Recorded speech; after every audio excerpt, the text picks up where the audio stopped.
So you picked up an E-Rod 3.0, good on ya, it's a fantastic bike. However, you gotta maintain her if you want her purring like a kitten. This is a comprehensive owner's maintenance guide of the E-Rod 3.0, you big dumb hoe.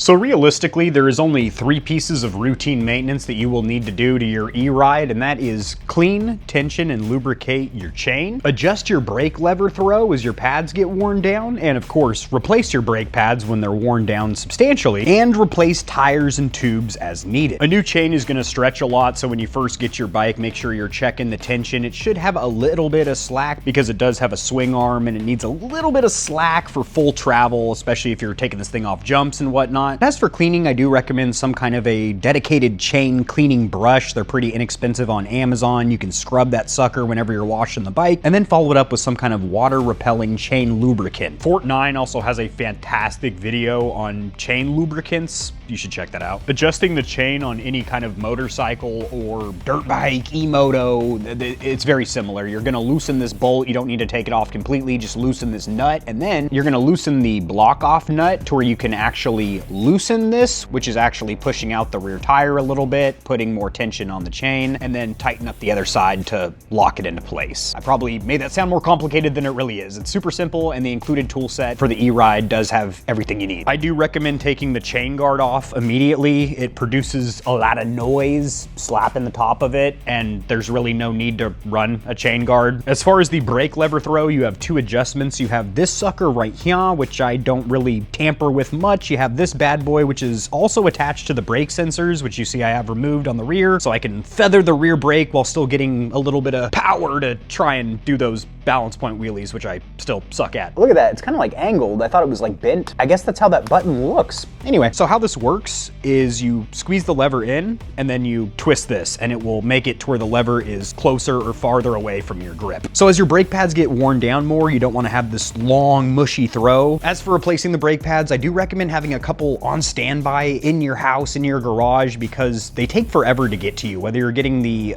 OEM factory replacements or some aftermarket joints like these ceramics popping up on screen, which do have different performance and wear characteristics. They need to be heated up, but then they have good bite and don't fade. Brake pad changing is incredibly simple, and I will have a tutorial whenever I need to do it on my bike. This is very important if you do need to top off your brake fluid or bleed your brakes and refill the fluid completely. It is DOT4 fluid, Department of Transportation style, not mineral oil like some mountain bikes. These are tube tires. If you get some supermotos with sealed spokes, then you will be tubeless, but these have tubes. I haven't gotten any pinch flats or any issues like that. The front tire is still fantastic tread-wise. I have 800 miles on the bike. The back tire is ready for a replacement. I did do a little burnout in the garage, obviously wore down the niblets, but also just from general riding, the rear tire is going to wear down a little bit quicker. I will be ordering a replacement as it is time for that to be replaced. Changing tires is kind of a bitch, probably one of the more painful things that you have to do on these bikes. I recommend picking up what's called a bead buddy. They're inexpensive on Amazon. It's basically like having an extra set of hands to hold the tire on the bead while you work it around the other side. Keep in mind you also have a tube that you need to get the stem through a little hole. And all the specifications you'd ever need to know are printed on the sidewall of your tire, including the maximum speed, which is apparently 93 miles an hour. So you've got a little room for powertrain upgrades before you blow the tires out. You can take a fat load, 385 pounds, so you could technically ride a passenger on this, get some passenger pegs, or have them sit in front of you and drape their feet over the front. Keep in mind some tires have a rotational direction where they will have an arrow pointing to which way you should mount the tire. The maximum PSI on both the front and rear is 33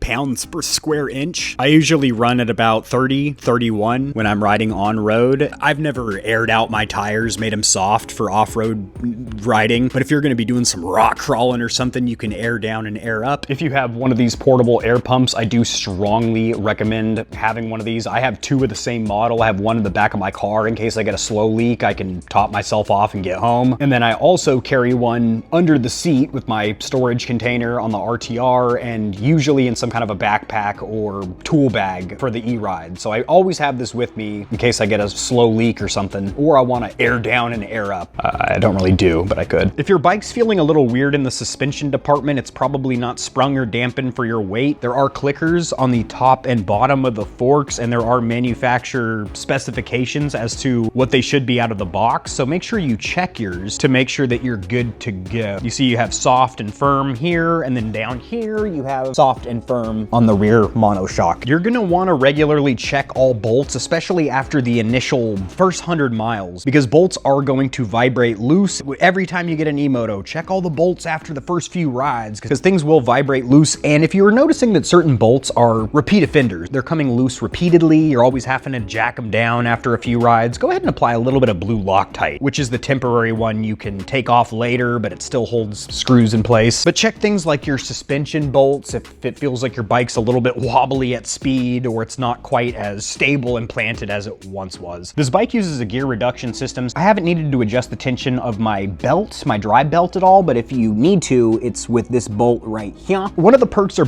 benefits of this bike is it does have a debris self-ejecting off-road style pulley. So if pebbles or grits of sand get thrown up in there, they should get spit right back out immediately. I've had no issues, but as soon as my belt does strip or snap, I will be going to a primary chain drive and running dual chains, which is louder when you're riding the bike, but more durable. The manufacturer doesn't have any specific maintenance intervals at certain mileage marks because it's an electric, so you don't have to worry about valve adjustments or defuckifying a carburetor, but you do have a battery. And along those lines, if you're not going to be riding your bike for a while, I do recommend turning it on at least, if not plugging her in. Keep your charge port covered with this little rubber nipplet when you're riding so nothing gets in there. Definitely when you're washing the bike, that'll cause a problem. But if you live in a cold climate, I do recommend removing your battery, turn off the breaker, remove the plugs, the sucker lifts up, she's heavy, and then bring your battery inside. Treat your battery nice because it's the most expensive part of an electric vehicle. As for washing the bike, which needs to happen, it is absolutely filthy, and I don't even know why I brought it in the house in this condition. Granted, I have some blankies down so I don't mess up my carpet in my somewhat clean house. That bike can be rubber on carpet because those tires have never touched pavement yet. Those are the brand new supermotos for Betty White, the ETM RTR, which has 120 miles on it currently, but those are all on the stock pit bike knobbies. You can use a hose and rinse her down, but even if you're someone that primarily does a touchless pressure wash with your car where you blast it with a foam cannon, use a different technique with the e-motos. I recommend just wetting it down with a hose and then grabbing a pail, a bucket of soapy water, touching all the surface areas, loosening all the mud and guck from your off-road adventures, and then hosing it off. Do not use the jet setting, and definitely don't use a pressure washer, because if you get water in your controller or any of the connections, you could have an issue, which I did run into. For 24 hours. I had a bike that was cutting off on me, throwing me error codes saying, "Hey, I'm damp, sweetheart, let me dry off." So I did. I put it in the garage with a fan blowing on her. The next day, it was okay. But after that ordeal, I decided to do the old bucket and pail of soapy water method and not just blast it with high pressure water. Along the lines of error codes, popping up on screen is all of the error codes for the E-Ride 3.0. So on your screen, you will get an indicator on the bottom showing you an error code if the controller is recognizing an issue. 90% of the time, you can just turn the bike off, turn it back on, and it'll be fine, keep riding for you. But if it's a persistent error code, you're gonna wanna check all your connections, make sure something hasn't rattled loose. But if it's a persistent issue and you're within the 1-year warranty, I would contact the manufacturer and hope to God they respond to you, which I've tried to reach out to E-Ride for some post-purchase support and they kind of ghosted me. The last one I want to touch on is cable management. The inside of the bike looks pretty good, cable tie wise and everything. However, the handlebars are a little loosey-goosey here. I do recommend using these Velcro ties rather than traditional plastic zip ties like what I have on my number plate, because these can just be removed and don't need to be snipped where you could accidentally cut a wire, and also I think they cosmetically look a little bit better than these puppies. But if you want to make your bike look a little bit nicer, you can do some cable management, keep all the wires up against your bars. It's not really a maintenance item, just something you can do. So that is the owner's maintenance guide for the E-Ride 3.0. Really not a whole heck of a lot to it. You're gonna plug it in like a cell phone at the end of the day and pray to God that you won the silicon lottery and none of your electronic components are shittier than they're supposed to be. Thank you for watching my video. If it was helpful, please like and subscribe. subscribe because there's gonna be more videos like this. I'm doing a scooter maintenance guide in the near future, perhaps one for the ETM RTR, and I'll see you guys next time.